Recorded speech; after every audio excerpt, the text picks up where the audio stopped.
Hello, Monarch fans, and welcome back to the Hudson Homers podcast. We got a fun one for you today. CB is digging the intro video, not just because of the photos. That's most of the reason. It's just pure ego. Yes, but we are going to cover... all those wonderful pictures get put to use finally. There you go. We love it. Hey, we see them popping up everywhere, sometimes in non-ODU channels. No, these not official ones anyway. Yeah, but we've got a good episode for you today. We have Coach Finwood back with us again. Of course, CB always as my co-host here. We're going to get into the pitchers and all the fun and excitement there, but we're like less than 2 weeks away from first pitch. It's unbelievable. Yeah, man, 11 days, I think, and felt like baseball weather today for sure. Mid-60s and sunny, and it's nice to be out there. You know, we've got to be out there so many times this time of the year when you're pretty cold, and days like today when the guys are in their T-shirts and shorts and just enjoying it, it's just fun to watch. And it's a good day to hit when it's nice and warm out, relatively. So we got another day like that tomorrow. And last week was a pretty good week for us. After we talked Monday, we had some good weather during the week for practices, and like we talked earlier. Getting your training in when it's pretty cold, you're just trying to check the boxes and make sure the guys are getting enough reps to kind of start to get ready, but you can't really improve. Where you improve in baseball is when you can start stacking some good practices and work on top of each other in decent weather. And, we've been able to do, 8, 9, 10 days of that now. And scrimmaging, you can scrimmage when it's cold. It's fine. You figure that out. But practicing when it's cold is much more difficult. And so, we were able to get 3. We only got 2 scrimmages in the first weekend. We were able to get all 3 in this past weekend, worked around a little bit of rain. And it's crazy, at the Bud, it was 3 completely different days. Friday it was warm and the wind was blowing straight out. And the ball was flying out of there. And then Saturday, the sun was out, but it was chilly and it was a north wind blowing straight in. And then yesterday there wasn't any sun out, but there was no wind, and so it was fine. But we were able to get I think 8 innings, 9 innings, and then 7+ yesterday. So good weekend of work, and we're looking forward to another good week of practice. Where it's worth pointing out when you say 8 innings, 9 innings, 7s, you mean it's twice, really, because you're having your pitchers throw both sides of that. So that's whereas we're talking about pitching, it's good to point out it's not just like 9 innings and nothing happens for a half inning. No, it's 2 sides throwing 9 innings.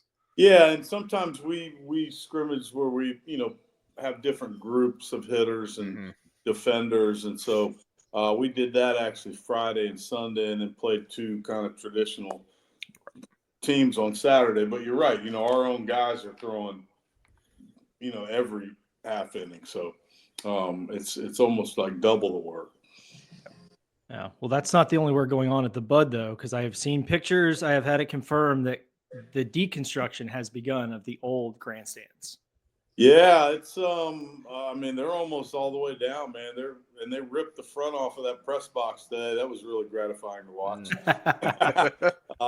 They're going to finish the locker room side tomorrow. The press box side is completely gone. Both of those ridiculous so-called ticket booths are completely gone.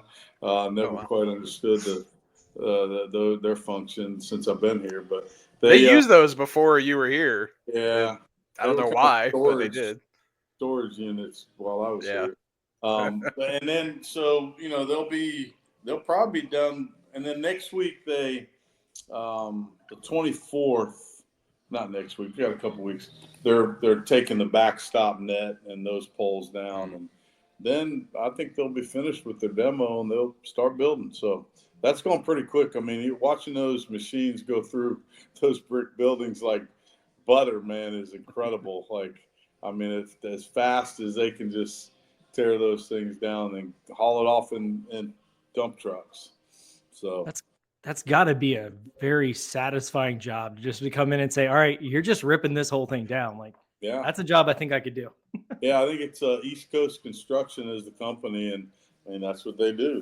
They tear shit up. What's funny is they have to be really precise at it too, because like by the other day, and you can see, the area where like the concession stand and the bathrooms were is gone, so you can see right through to the field.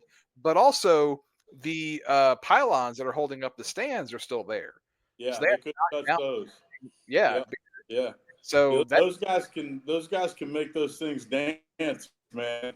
They probably make a decent amount of money doing it too. And this is how cool they are. Like this group, they left the facing purposely a couple days. They left the facing up the last like row of block and bricks, so that while they worked and finished clearing everything up, the dust and all that wouldn't get all over us while we were practicing. Oh, wow.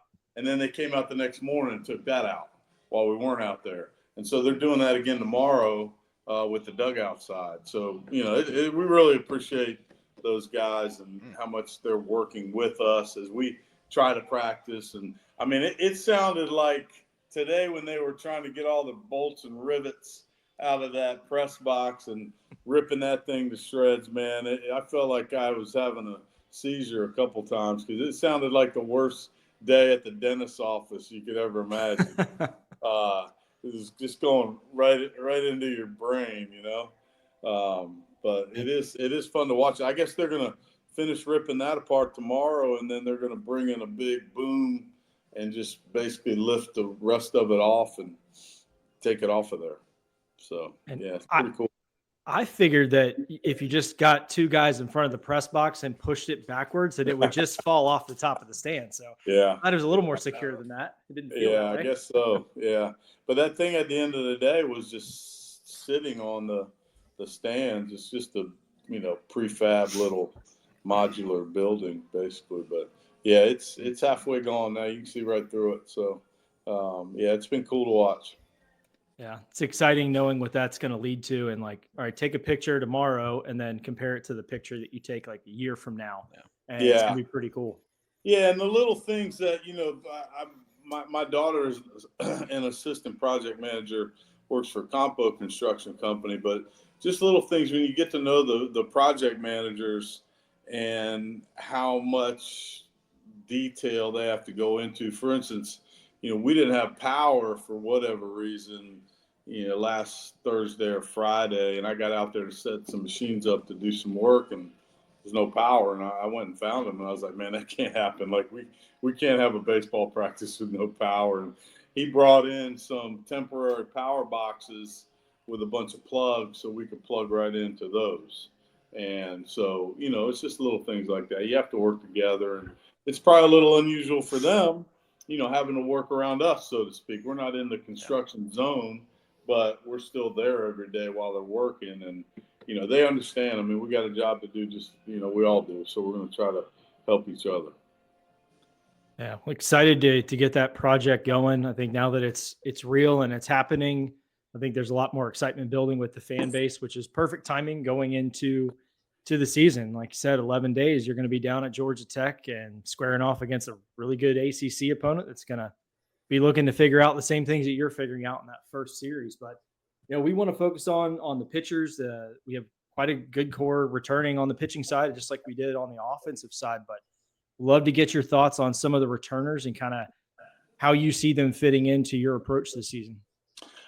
Absolutely. So we feel like the strength this year is going to be our starters potentially. We've got three older left-handers, two juniors and a senior that have pitched a lot here. Ben Moore and Dylan Brown are the juniors, and Blake Morgan's a senior.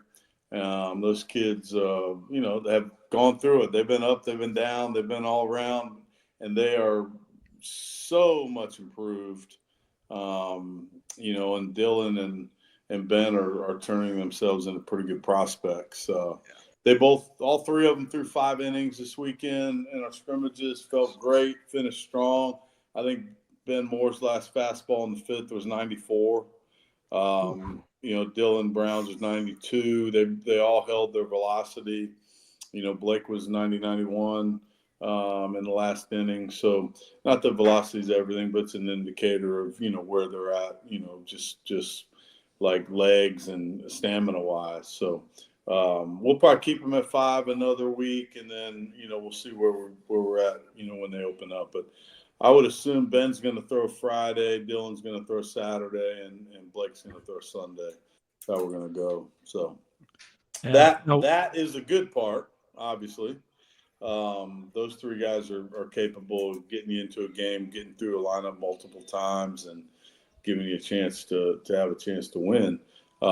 After that, it's a lot of question marks on the in the bullpen. We've got a lot of new faces. We got some returners. Bailey Matella has pitched and had some good outings here. Sparks of greatness at times. He just hasn't been consistent through a whole season. Kellen Davis really came on for us last year. Was a really valuable piece. And those 2 guys are back, and we expect them to, carry a bigger load this year. Nick Sulpizio, who didn't pitch a ton as a freshman, super talented kid, has battled some arm stuff. He's healthy. He looks great. He's going to be a big piece in the bullpen. Those are, some of the returning guys I think that have thrown the most that are coming back. Am I forgetting anybody on that? Notes? Maybe Marco Lavari. Marco's a sophomore, and Marco was just been up and down. We're looking for more consistency out of him for sure. He's got a good arm. He's just got to put it all together. He hasn't done that yet.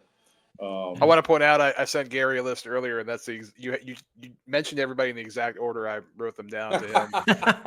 See, man, you could do this. I mean, I could take a break and just let you run. Also, since I paused you anyway, I want you to know my mom said I had to have a backdrop, and she came and actually put it in my house. I don't even notice it's falling down like 10 seconds into the podcast. I saw that. It's falling down. So just anything else from this show? Just want to point that out. I guess it was fine until I showed up and started using it. Thanks, Bob. Yeah, we're essentially 2 kids in a trench coat on this podcast, so it works though. It works. That's right. Well, you're talking a lot about the starters, and obviously I think everyone's going to be pretty excited to hear those 3 names. Like Dylan Brown really came on at the end of last year and was impressive down the stretch when we really needed him the most. But I think the big question is, we went with openers last year. Are we going to see more of like a traditional starting pitcher setup for 25? Yeah, we're going to start it that way, certainly. I think how that bullpen pans out, and, a couple of the new guys that have a chance to help us in that bullpen. One, for sure, Hubble is really has a good arm. He's pitched great for us, and he's a kid out of Tacoma Community College, Washington. He is just a strike thrower, sinker, slider guy, fills it up. I really have been impressed with him so far. And then Alex Hunt. We haven't gotten any good guys from Tacoma before. Yeah, I know. He's just next in line, right? You can't trust that coach when he tells you about somebody. I know that. Yeah, exactly. Yeah, and Hub was an under-recruited guy. We got him late, actually. But I'm glad we have him. He's a good competitor. Yeah. He's going to help us. Alex Hunt, Frank Wright are 2 portal guys that were in the Northeast, one of the Northeast conferences. They went to Wagner and I think Iona, and good arms. And they're had flashes where they've been really good, and they're still trying to put it all together. I believe they're going to help us though. 2 freshmen that I feel like are going to have really good careers here. Jace Park, who's a righty from Philadelphia. From Pennsylvania, and then also Cole Lanford, who's a big left-hander from North Carolina. Those 2 kids have thrown the ball really well. They're going to have a role this year. Not sure yet what it is, but I believe they're both going to have really bright futures here on the mound. I like them both. They're both really competitive. They fill up the strike zone with multiple pitches, and they got a chance to be good. They just got to keep on growing and, figuring it out as they go. So the starting opening, I think, will be more traditional as long as we can have another guy I forgot. Yeah, Hunter Baines is a portal guy from Maryland who's got a fantastic arm. Was up to 97 in the fall. Really good stuff. he's a redshirt freshman, so it's the same thing. He's got to go do it. He's still a very young pitcher who hasn't really pitched in college yet, and so he's definitely capable.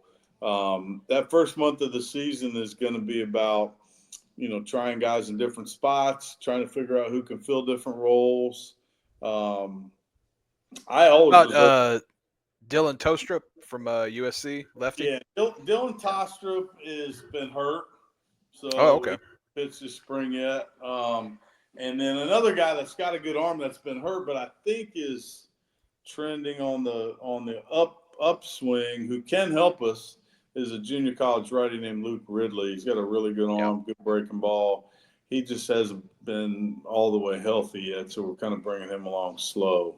Right there. So, those are the main guys, I think, that are going to be in the mix to help us. I always, I'm thinking about the 2019 team. We had some good pitchers on that team, but we didn't have enough in the back end of the bullpen yet. And, I don't know, after the third conference weekend, we were like 1-8 or something like that. We went to the openers and won the last 7 series. So if we can't figure the bullpen out, then we'll find some guys to start games and bring those guys in and let them run it. But I prefer to let them start, certainly. I know that's what they want to do, and they're capable of it. So I'm hoping some of these guys will, get their work in there and figure out some roles out of the pen. And you had it's a unique. Definitely. Oh, sorry. I was gonna say it's definitely a lot like with the hitting. The guys that I got a chance to see in the fall, and I didn't get a chance to see everyone. They all looked really good. Yeah, I'm glad you mentioned Jace Park. He looked phenomenal every time I saw him.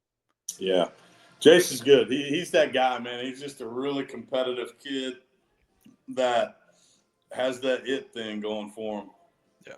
And I think he's going to definitely help us. Yeah. Are there any guys, because we mentioned the injuries, I hate to keep cutting you off, Gary, I'm sorry. Are there any guys who we know aren't going to play this year? Like, I think Owen Urusi, I'm not really sure. I know he told me he's probably not going to pitch this year. Yeah, Owen Urusi and Maddox Jack are both Tommy John guys. Okay. They're guys that, we did sign and then they got hurt, so they're hurting this year. I think they both got a chance to be good. They're both really doing well. Own program in the rehab, and they just won't pitch this year. Okay, good. I know that's something always like fans kind of like, well, this guy hadn't pitched. He must stink. It's like, no, he's hurt. He's really good. He's just, Yeah, he's just hurt. So yeah, you can look for the scar on the elbow. I think that's the telling sign. Telltale sign. That's right. Yeah, but just thinking about your recruiting class from a geography standpoint, right? You signed someone from Tacoma, Washington. And then you get transfers from like New Rochelle, New York with Iona, and then like Staten Island with Wagner and Frankie Wright is one of the first commits. I mean, that's something you typically see with like Power 5 or Power 4 programs, not necessarily in the Group of 5 level. USC, Florida. I mean, they're all over. Yeah, coast to coast. Yeah, and Tyler's at Dallas was at South Carolina last year. Yep. So it's I think it says a little bit about the perception of our program nationally. Most people know it's a good competitive program that plays in a good competitive league. So you can get guys. You sell the new stadium on top of that. It's definitely helpful. Yeah, and Alex Hunt is a guy that has kind of interesting background. He played at Iona, so he played for our new assistant coach, Paul Panic, when he was the head coach there. And Alex also played high school ball with Kenny Lavari at St. Augustine, where he was coached by one of your former players, Mike Ney. That's right. Yeah. So Alex he's got some recruited and played for Paul at Iona when he was head coach. And that is interesting. Yeah. And Alex has got a good arm, man. He could help us. He's just still, him and Coach Marin are working hard. He's a great kid. He just is still trying to find that niche. But, I mean, I've seen he's been up to 93, 94 on the fastball. It's funky. Like, it's an uncomfortable feeling standing in there against him. So yeah, he had a weird delivery. He's got a weird delivery. There you go. That's exactly. So, I mean, this comes from a weird angle. Like it's unusual. And I like that out of the bullpen. It's not sustainable as a starter because you're going to probably break your arm in half. But out of the bullpen, I like funky guys. Yeah. Well, that's why Kellen did so well. Kellen's got a really odd delivery. Yeah. He kind of pulls it from like behind his ear. Yeah. Yeah. Kellen throws that freaking magic pitch, man. You never know what it's going to do. Sometimes it breaks and sometimes it doesn't, and no one really knows. Neither does he. The secret's in the hair. That's where it's all kept in there. All the secrets. Yeah, exactly. So Kellen's also, this is the part of baseball people probably never would know about. Kellen is also one of our tarp captains. And you say, well, what's a tarp captain? Well, when we pulled the tarp, which we did Friday after our scrimmage, and then they had to get it off Saturday morning at 8 because the rain was out of here. So the tarp captain's in charge of making sure, everything runs according to plan. So we kind of have a little tarp practice. Here's what you do. And but it's become quite an honor to be the tarp captain. And so Kellen's taken that duty over very well. And they also have to let me know if anybody misses tarp pull or is late, because our rule has always been, if you're late, you're forgotten in this world. So if you're late for tarp pull or miss, then whatever's going on that day, you just don't participate. You just get to stay home and lay in bed. Wow. And we actually had somebody miss Saturday, so they didn't practice Saturday. So sometimes pain instructs, so you learn the hard lessons, right? But you telling me consequences are good in life in sports? Yeah, exactly. Crazy. Yeah. So what I'm learning here is it's better to get trapped under the tarp than to miss the tarp pull. Yeah, if you want to practice or play that day, it is much better. And I tell some of these guys, we've had 7 a.m. tarp pulls before, on a game day, so you can let the field, the outfield dry out or whatever. If you're one of those dudes that has a hard time waking up, you better get about 5 people to call you and come bang on your door. So. Yeah, Kellen just must like work too, because he had 30 appearances last year. Yeah, I mean, that's he's also one of the most gifted athletes you'll ever see. Like, he's just one of those guys. He's ridiculously good at most things, and he's super strong. Yeah, he's built like a boxer, like a middleweight boxer. I mean, you see the kid without his shirt on, he looks like Tarzan. He's just very. I mean, you wouldn't. Yeah, he's this slight little kid, and then you're like, you get up a little close, and you're like, no, he's like I said, he's like Mighty Mouse. He's a brick. Yeah. People might remember, if you ever seen my pictures from a couple years ago, when he was redshirting, he was the guy that would go get the foul balls, and his favorite thing to do was just to leap the brick wall. It was about a half wall up to like my waist, and he would just leap that in one little bound every time, and that's what he did, because that's just what he could do. Yeah. He's been a lot of fun, that kid. You talk about a guy that reinvented himself to just wasn't going to take no for an answer, Yeah. He just figured out, here's what I have to do to be. And he worked with Mike in that's where the pitch shaping stuff with all the metrics and what the ball's actually doing and some of those things. So he's developed himself into a usable piece for sure. And you need that. I mean, he was, I'm sure you're about to say the same thing, Gary. He was so valuable last year. Yeah, he was. He'd be that guy we needed. We'd bring him in the middle of a game to get out of a jam and then go to our bulk guys, and he did a really good job with that, man. I mean, he led the team in wins, right, last year, and his average outing was, 12 pitches. An out. Yeah. But that was a pretty brutal lineup of pitching. Like, if you're an opposing team facing us on a Friday, you're going to catch Jay Cassidy's going to come out, and maybe Jay doesn't get through the third. Then you have to deal with Kevin for the last out, or Kellen for the last out. And then, oh, look, here comes John Hollabetz coming out of the pen to start the 4th or the 5th. I mean, we saw that success, and like the ERA on Friday nights was super low with those 3 in the mix.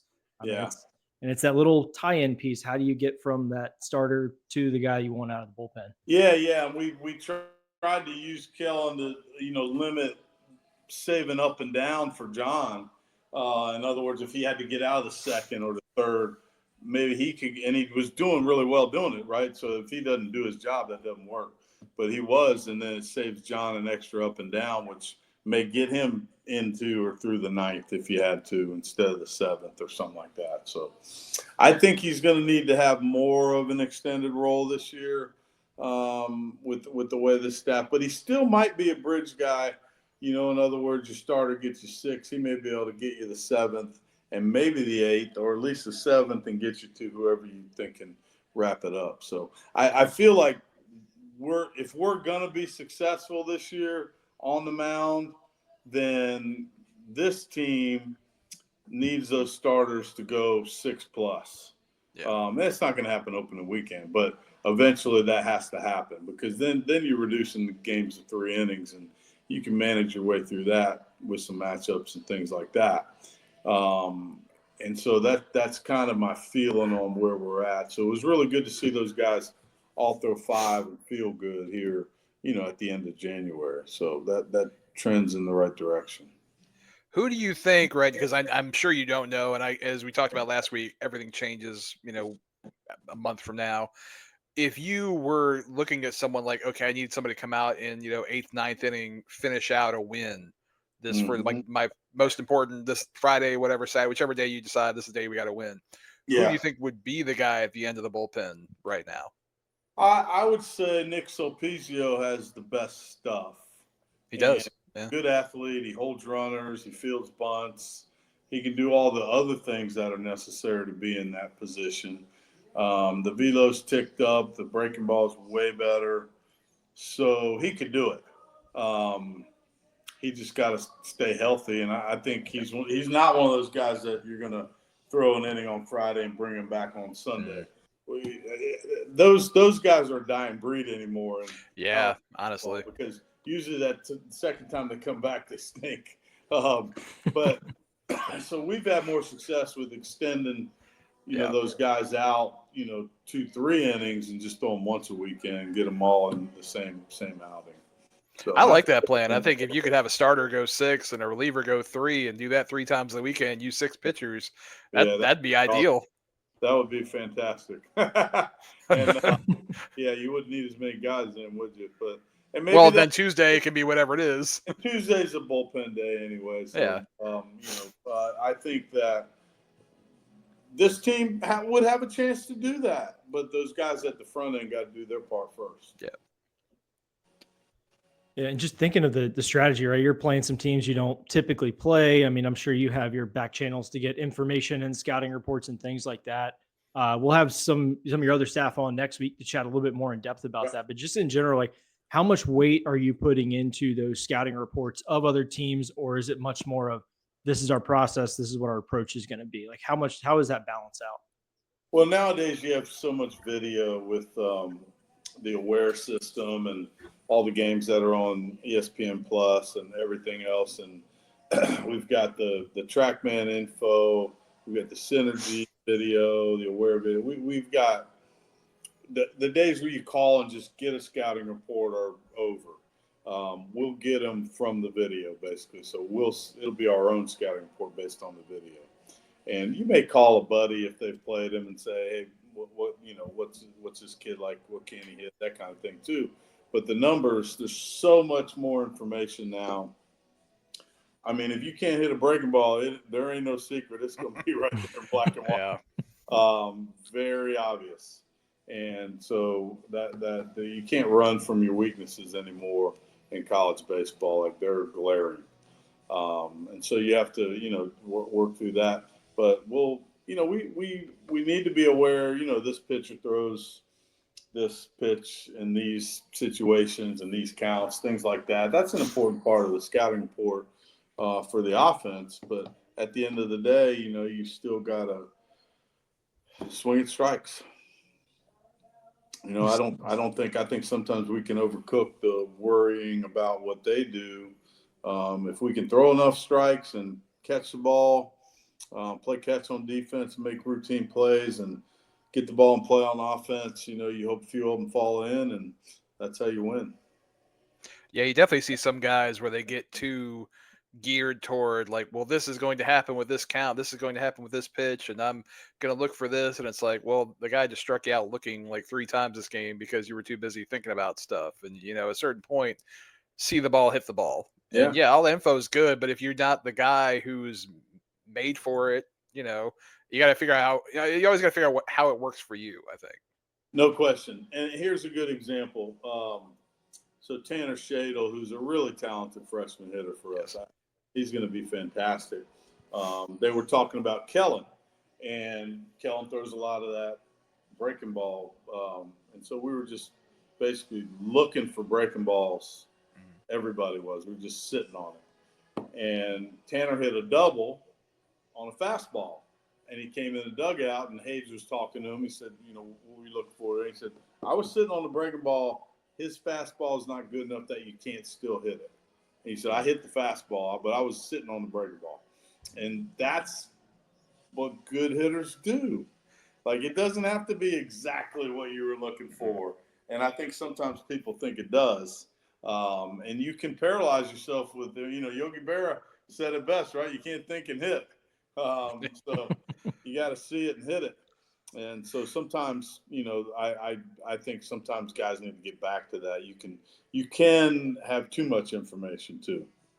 I've told pitchers that a lot. I said hitters think too much. They do all this stuff and they sit there and think and say, you just throw it, just blow it, get it by them.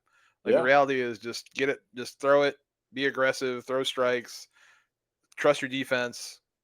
Yeah. No, I think that's often good advice.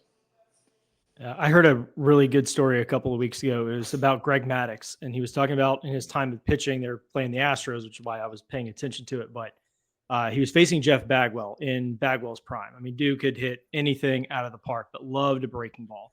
So during like one of their last regular season games, Maddux threw him nothing but curveballs, and Bagwell hit one for a home run. He told his catcher, he said, "Hey, don't worry about it. We'll figure this out later." Come playoff time, Bagwell's in the box. He strikes out looking on fastballs the whole series. And Maddux goes, I wanted to plant that seed of a breaking ball in his head. So he's looking for that pitch to hit a home run on, and I'll set him down the whole series. They did. Braves swept the Astros. That was the year they won the World Series. So it plays in perfectly what you're talking about. Yeah. No, it absolutely does. The mental component of this thing. Our guys were talking the other day. The conversations around a batting cage are amazing conversations. You could write an encyclopedia worth of volumes of books around about the talks that go on around there. And this group has some really cool ones. Tyler Zadalis was talking about a video that he found somewhere on Barry Bonds talking about his mental approach and hitting and batting practice in particular. And he started talking about, all the things he did. But then he got to the point, he says, and you guys just make this too hard. He goes, I get up there and I hit a line drive off a pitcher that gets caught. And the guy said, well, he beat you there. And he goes, no, I beat him. He just had one of his goons out there to catch it. And so now all the guys, when they hit a line drive that gets caught, they call it a goon. And it's hilarious. Like, it's just, that's going to be a thing this year. You got a goon. And but I love that. What makes baseball great. It's so great too, because it gives such a positive perspective to it that you didn't fail because you made it out. Yeah. Like you hit the ball really, really hard. And some other time, next time if you do the exact same thing, that guy might not be there. You're might hit it to a spot where he's not. I mean, that's wonderful. And I love hearing that a player brought that too, because that's such a good perspective. Yeah, and he might not have a goon right there where you hit it. And so I love that. And that's the thing. If you can get involved, and that's a win. I mean, we talk about it all the time, and the guys, this group seems to buy into it. Hit ball hard, you win. So you line out, that's a win, man. You can't get. I mean, that's all the modern stats will show you that the harder you hit. That's why they talk about exit velo, right? Because the harder you hit the ball, the more success you're likely to have. And then if you can start getting at the right angle, the more success you'll have. And that's when people misunderstand the launch angle thing. It's all comes down to. It's all just about hitting the ball hard in the right way. which is what baseball has always been about. Exactly. Yeah, and launch angle only works if you hit it hard. Because if you hit it soft with a launch angle, it's up to the infielder. Yeah. Well, but and again, even that, the launch angle became try to hit home runs, and that's not really what it is. It's not. It's hit the ball. There's a certain angle that you hit the ball best at, and that's guys have always tried to find that. They just didn't know the angle. They were just doing it. Exactly. Yeah, and line drives have always worked forever and ever. Yeah. And ever. Yes. I deep pantsing a pitcher will never be bad. No, exactly. Yeah, if you can knock him down on the mound, that's probably a pretty good swing, right? So those are pretty cool things. I think that the little inside the game, and I know we were talking, and pitchers do it too. They've got to. Hey man, I hit my spot. I made a good pitch. The guy dumped it in over the shortstop's head. I got to count that as a win. I did what I was trying to do. It's a hard game, and sometimes it doesn't work out for you. But if you just judge yourself on results, you get your ass kicked in this game. Yeah. Because you play too much and too many things go crazy. You just can't figure it out.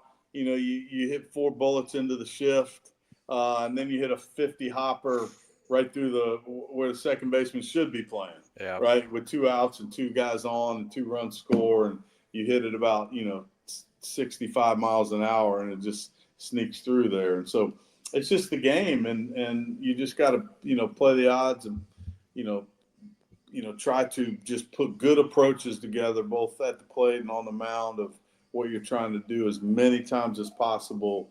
And usually then if you're good enough, it'll work out for you. It doesn't always work out for you. It doesn't mean it's gonna, but if you have that approach, it's going to be a lot healthier way to go through a whole competitive baseball season. Yeah, I think a tough one for pitchers is when you're throwing what you believe are strikes and they're not being called strikes. And I think that's where it's like you feel like you're doing your job, and it's not. Hey, didn't mean you weren't doing your job. It just means this is not getting called this day. Maybe also sometimes some guys maybe you need to adjust a little bit. Maybe you need to that pitch that you believe is a strike and you keep complaining for 6 innings is a strike. It's not a strike today. Yeah, I think with this TrackMan strike zone, it's funny. The pitching coaches in college say that they're not calling enough strikes now, and the hitting coaches think they call too many strikes. Right? It's always that way. But the strike zone has gotten less overall. It's gotten less wide. I think they used to be ridiculously wide, man. I mean, crazy. Like chalk line, guys throwing balls on chalk line away that are called strikes. Which if I had my if I was king for a day, I would make it the way it is in the rule book. It's taller rather than wider. That's not what they call though. They call it wider rather than taller, because a guy can hit this pitch up here. If he knows you're going to call for a strike, he can hit it. I still can't hit that pitch way out there. I can't get to it. And so the game would be much faster if they called the high strike, because guys would have to swing at it, and there'd be more pop-ups and things like that. More strikes is good for the game in general. More strikes is good for the game, as long as I think, as you said, more correct strikes. Hittable strikes. Because and especially with the way guys throw, you can't dive out on pitch where the guy can throw at 97 at your ear. Exactly. Yeah. Now every year they say we're going to call the high. They start off the year, calling the high strike, and then by the third weekend they ain't calling it no more. Gone. People are yelling about it, complaining about it, and we use that TrackMan strike zone in scrimmage, and the high strike is on the board. It's in play, so our guys are getting used to hitting that ball more. But then when we put the umpires back there for scrimmages, they don't call it. They're like, all right, what do I do here? They're not dumb. So, do you leave the TrackMan output up on the scoreboard just to make sure that umpire knows? We do, and they actually ask for it because it helps them. Because they can see, all right, I that one, and that's fine. I think that's valuable for them. Of course, we don't have it right now. We've got it on the iPad, but the scoreboard's not operational right now with the stadium. Oh, yeah, that's a good point. Yeah. No, yeah, it is good practice for the umpire. That's one thing. I mean, they're coming out, they're doing you guys a service, but you're also doing them a service. They're getting practice. Yeah, yeah. And when we have Roger back there, he actually looks at the track man before he calls the track. he got real tired of getting overruled, so I think he just gives it a pause now and calls it. We call it the Roger man scoreboard. So. He had about a 12% success rate before that. Although Roger has been better than a few of our conference guys here lately. His track man report is better anyway.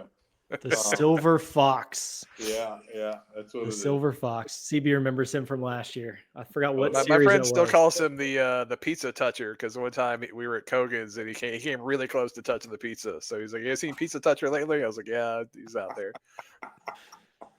He's like, "Oh, you got pizza?" It's like, bro, we know what pizza is. You don't have to. Why is your finger so close to my pizza?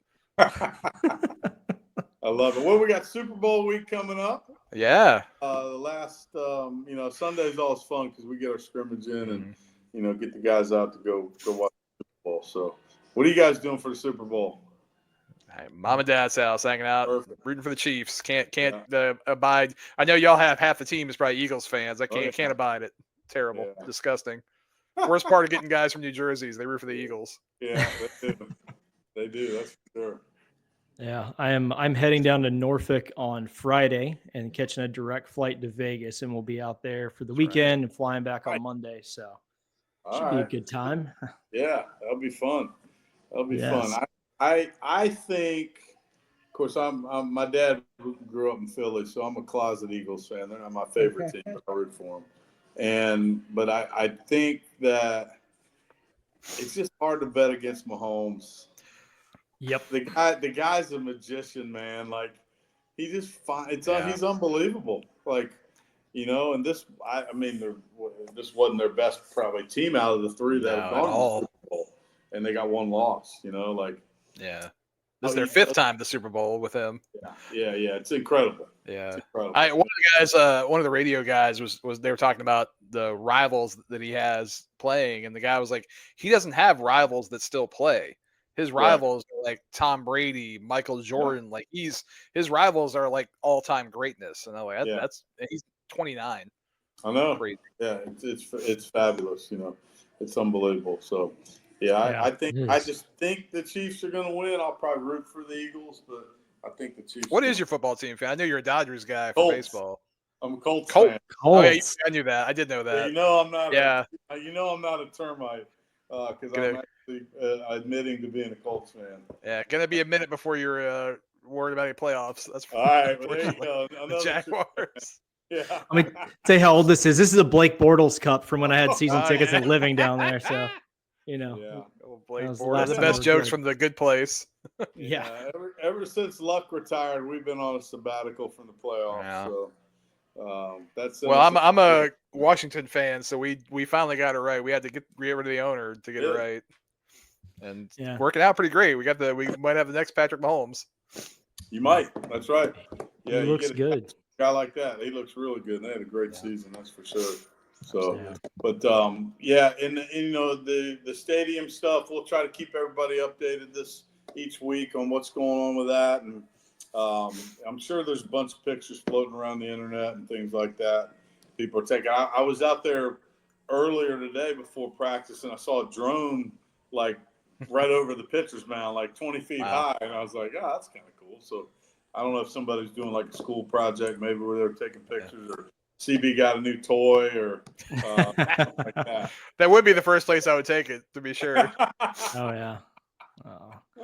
All right. Well, I got one more question for you, Finny, but we're going to take a quick break to shout out the Pride, and we will be right back. All right. This episode of the Monarchists podcast is brought to you by the Pride of ODU Collective.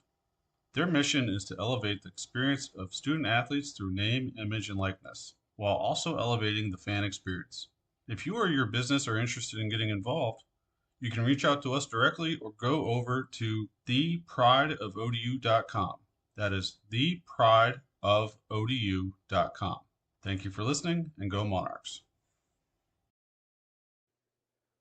Yeah. All righty. We are back. So, Coach Finwood, last week after we got done chatting, you told us the story of the painting that is behind you on the wall. I made myself a note to ask you about that this week. I think it's a pretty cool story.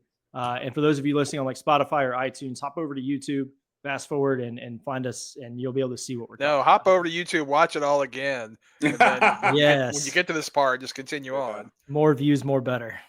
Yeah, so that painting is 3 guys with kind of their baseball bats and gloves, and they're just walking down this path through the woods with their dog, and they got coming from looks like just a pickup neighborhood stickball game. They all got jeans and T-shirts on, and I saw it. I got that painting in 1992 in Roanoke, Virginia. I was head coach of VMI at the time, and Annette and I just drove down to Roanoke one day for something, and we ended up going to one of these starving artists sidewalk sales, and it was probably we were poor, so it couldn't have been more than $10 or we wouldn't have bought it.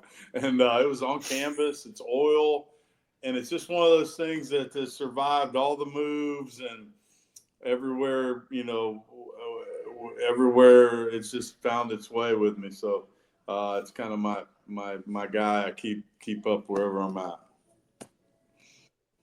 That's really cool, and I just wanted that story to be shared out with the rest of the ODU fans out there, because it's a pretty cool one. But a couple notes on next week's Gary's episode. here, because Gary is on top of stuff. Because now as he said it, I remember that happened, but I never would have ever come back to me again. I can't remember other things that are probably like more important from like my job and like life. Sure. Like I don't know if I'm supposed to cook dinner tonight. We'll find out at some point when I get yelled at. Like we'll figure it out. The thing on Facebook that says, how can I remember random song lyrics from 25 years ago, but lose my car keys every day?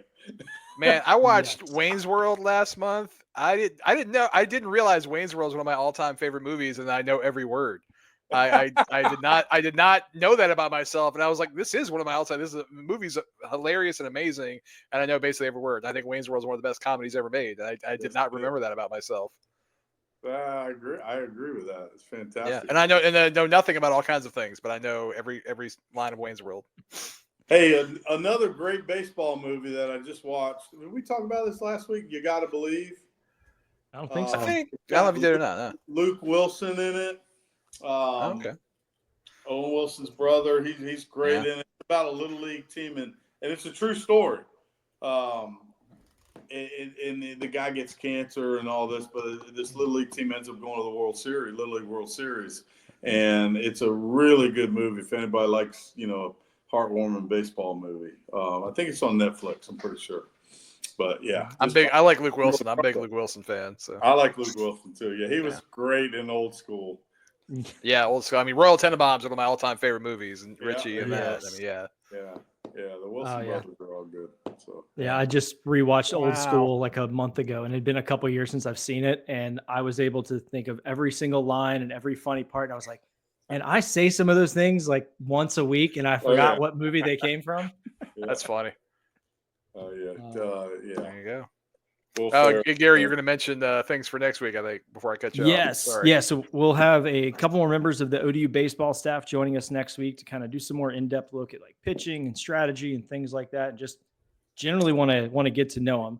We'll tell you next. Let Paul Panic talk a little bit. Maybe you mentioned scouting reports. Him and Hage are kind of the two guys that do that from a hitter's perspective. He can probably walk you through a little bit of what they kind of go through in formulating that plan. Nice.